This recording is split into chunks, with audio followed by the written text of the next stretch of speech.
My boss handed me a cardboard box and told me to have my desk cleared by noon. 18 years. 18 years of my life poured into that company, and they gave me 45 minutes in a box that used to hold printer paper. But that wasn't even the worst part. The worst part was what I found 3 months later, buried under the floorboards of a rotting farmhouse in the middle of nowhere, Ontario. Something that would bring the entire company crashing down. Let me back up. My name is Kevin, and until the spring of last year, I had a perfectly ordinary life. I worked as a senior accounts analyst at Hartwell Logistics, a mid-sized freight and warehousing company headquartered in Mississauga. My wife, Claire, taught kindergarten at the French immersion school 2 blocks from our house in Hamilton. We had a mortgage we were slowly winning, a dog named Biscuit who had opinions about everything, and the kind of life that doesn't make for interesting conversation but feels solid when you're living it. Then Hartwell was acquired by a private equity firm out of Toronto called Vantage Ridge Capital. The acquisition was announced on a Tuesday. By Thursday, there were consultants walking the floor with clipboards. By the following month, they had identified what they called redundant overhead positions. I was redundant overhead. So were 11 other people who had been with the company for more than a decade. They called it a restructuring. My wife called it what it was. I won't pretend I handled it well at first. I sat in our kitchen for 3 days straight, drinking too much coffee, refreshing job boards, watching the severance package math not add up the way I needed it to.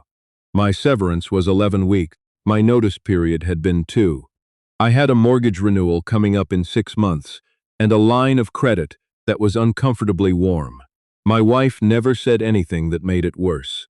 She just quietly picked up extra shifts at the school's aftercare program and pretended not to notice that I hadn't shaved in a week. It was actually her idea to look at rural property listings.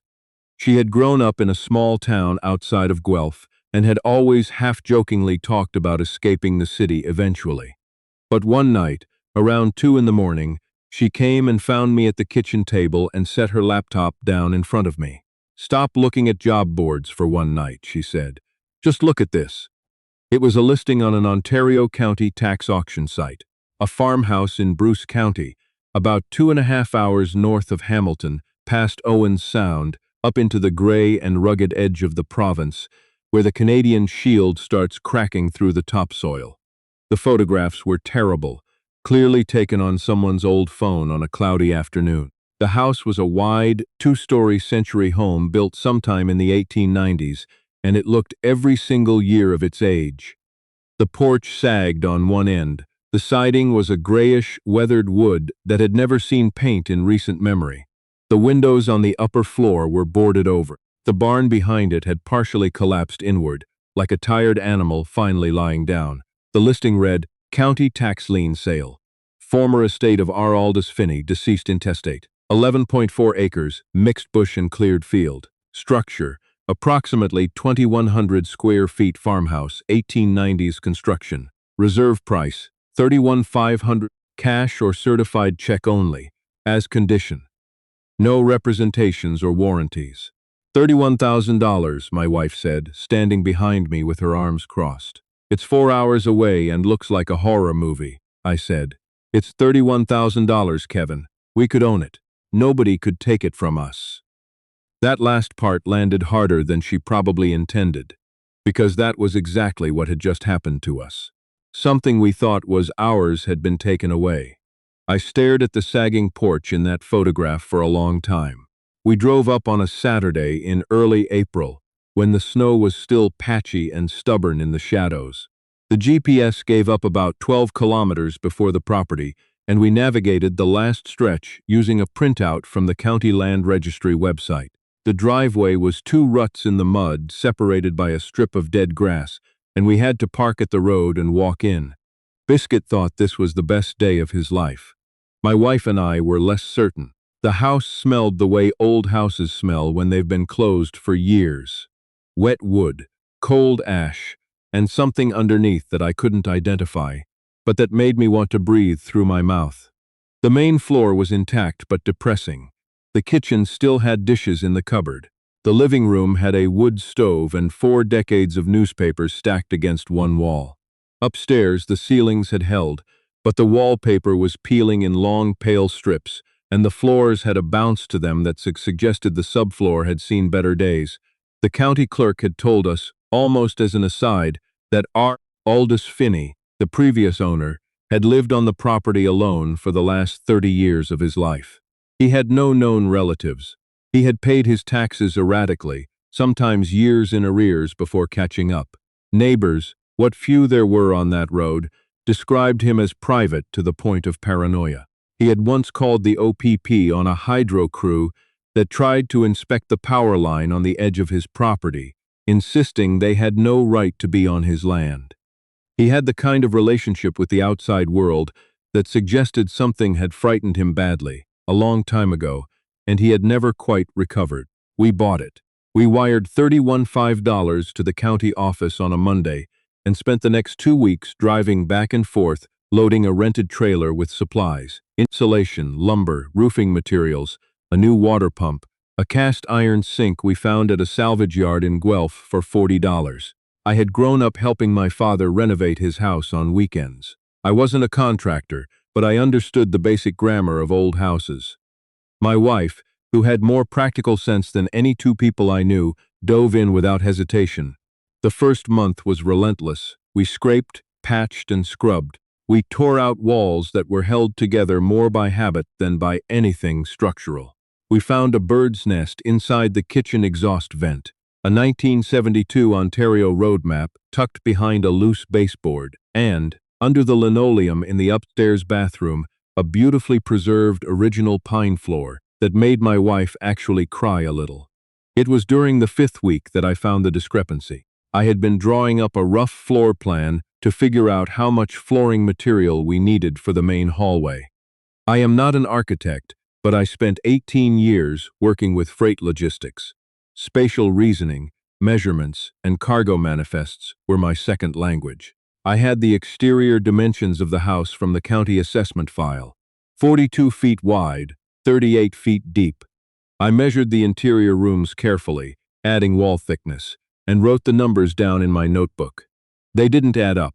The main floor accounted for about 34 feet of the depth. The exterior was 38. That left 4 feet unaccounted for along the entire back wall of the house, behind the kitchen. The kitchen ran the full width of the house, and its back wall was a solid bank of old cabinetry. Floor to soiling, heavy dark wood, built in the way old houses used to build things, as if they expected them to be there forever. I stood in that kitchen for a long time. "Come look at something," I said to my wife, who was upstairs sanding the pine floor with the patience of a saint. I walked her through the numbers. She looked at the cabinetry. She knocked on it with her knuckles. It was solid, not the hollow sound of a cabinet over empty space. But I had learned something about old houses in the previous 5 weeks. Solid sounding doesn't always mean solid. I went to the basement. The basement of the house was a proper Ontario fieldstone cellar, low-ceilinged, cold, damp, lit by a single bare bulb. The kind of basement that generations of Ontario farm families used to store preserves and root vegetables through the winter. I had been down there before, briefly, to assess the foundation. The fieldstone walls were solid and dry. The floor was packed earth. The support beams were old but intact. But standing in the basement now, holding a flashlight and looking at the back wall, I noticed something I had walked past twice before without registering. The back wall of the basement was not fieldstone. It was concrete block, gray, machine-made, entirely different from the rough hand-stacked fieldstone that made up the other 3 walls. And the mortar between the blocks was newer. Not new, but noticeably younger than the century-old house around it. Someone had built this wall later. Someone had walled off the back section of the basement. I went upstairs and came back with a pry bar and a flashlight. My wife stood at the top of the stairs, arms folded. "Kevin," she said, in the tone she uses when she thinks I'm about to do something that could go wrong. "The house is ours," I said. "If there's something wrong back there, I need to know."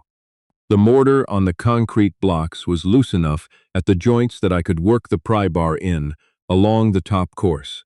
The first block came out easier than expected, dropping into my hands with a thump. A rush of cold, musty air moved past me, carrying the smell of sealed space, the particular staleness of a room that had been closed for a very long time. I shone the flashlight through the gap.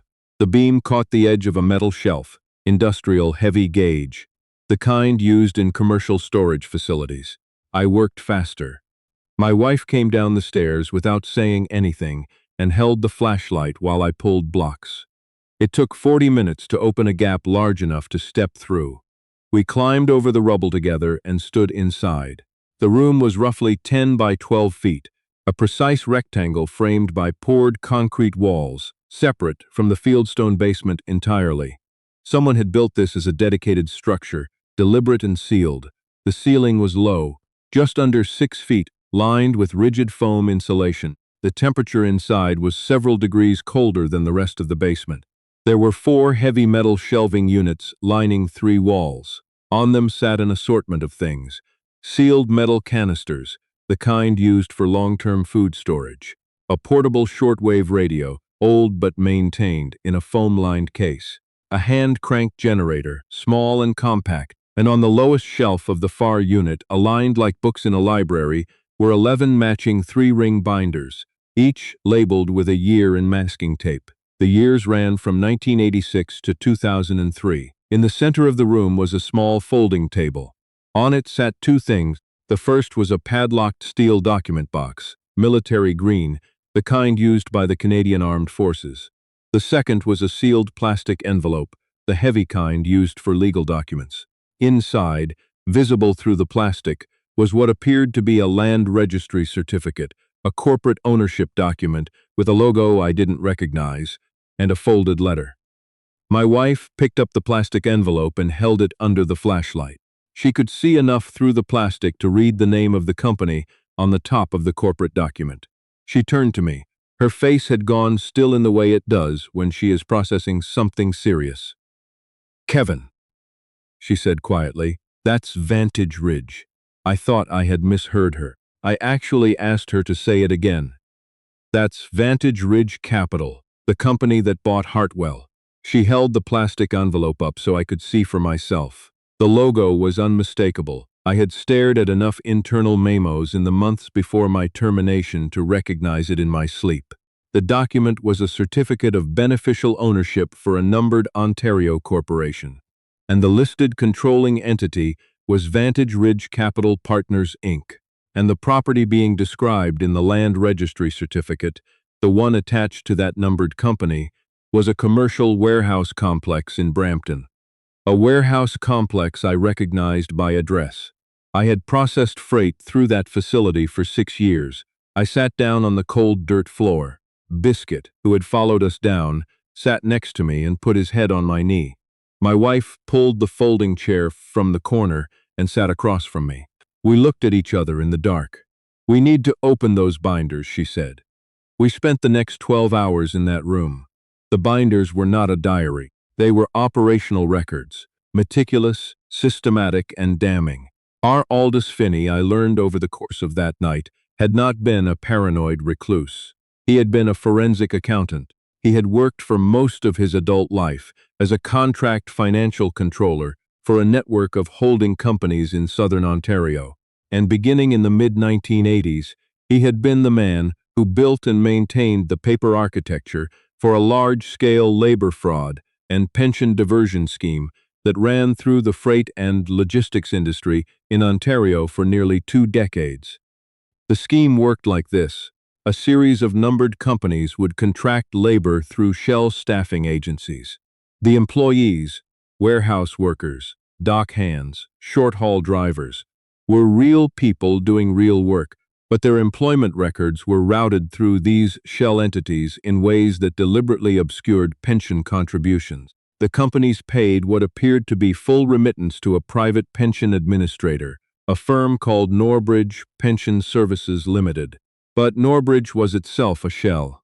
The contributions were collected, partially invested, and partially siphoned into a parallel set of holding companies that eventually terminated into. According to the most recent entries in the 2003 binder, a corporate structure that Finney had highlighted and flagged with a handwritten note. "Watch this. They're cleaning it." The corporate structure he had flagged traced, through 4 layers of numbered companies and 2 Ontario business name registrations, directly to the predecessor entity of Vantage Ridge Capital Partners. Vantage Ridge had not just bought Hartwell Logistics. They had, according to Aldous Finney's records, been systematically acquiring every company that had ever processed freight through those original shell labor contracts. They were buying up the paper trail, cleaning the history, making the corporate lineage of pension fraud disappear behind a wall of legitimate acquisition. And they had no idea that Aldous Finney, paranoid and isolated in his farmhouse in Bruce County, had kept a copy of everything. My wife found the folded letter inside the plastic envelope near the end of the night. It was written on plain paper in the same cramped hand as the binders. It was addressed to no one. It read more like a confession than a letter. Finney wrote that he had built the hidden room in 1986, the year he first understood the full scope of what he was being asked to facilitate. He wrote that he had kept the records as insurance, his word, because he had seen what happened to people who knew too much without having anything to offer in return. He had never used them. He had grown too frightened, and then too old, and then too tired. He wrote that he regretted not acting sooner. He wrote that the workers whose pensions had been diverted had never been made whole. Some of them, he estimated, had retired into poverty that didn't need to exist. He ended the letter with a single line: "If you found this, you probably needed to." I read that line 4 times. We did not call the local OPP detachment in Owen Sound. A rural police station handling a file that touched pension fraud, corporate law, and securities regulation across 2 decades was not the right call, not because they weren't capable people, but because the jurisdictional complexity of what we were holding required a very specific kind of authority. We needed someone who understood exactly what these documents meant. My wife had an old colleague from her teacher's college days, a woman named Sandra, who had left teaching to go to law school and had spent the last decade as a labor and employment lawyer in Toronto, with a particular focus on benefits fraud. I called Sandra from the end of the driveway, sitting in our car with the engine running for warmth at 7 in the morning, while my wife stayed inside to photograph every page of every binder on her phone. Sandra answered on the 3rd ring. I gave her the short version. She was quiet for a moment. "Don't move anything," she said. "Don't talk to anyone. I'll be there by 2 o'clock." Sandra arrived at 1:47, driving a sensible Subaru too fast for the condition of the driveway, and spent 3 hours in the basement room with a legal pad and her reading glasses. When she came back upstairs, she sat at the kitchen table, set down her pen, and looked at both of us with an expression I can only describe as careful. "You understand what you have here," she said. It wasn't a question. "We think so," my wife said. "Under the Ontario Securities Act and the Federal Pension Benefit Standards Act, what's in those binders constitutes foundational evidence of a multi-decade scheme to defraud a defined benefit pension plan. The Financial Services Regulatory Authority of Ontario has a whistleblower program. So does the OSC." She paused. The OSC's whistleblower program pays up to 30% of sanctions collected over $1 million. "We don't just want the money," I said, and I was surprised by how clearly I meant it. "I want Vantage Ridge to stand in a room and understand what they did to the people who worked those docks for 20 years. Sandra looked at me for a moment. Then she almost smiled. "I think we can manage that," she said.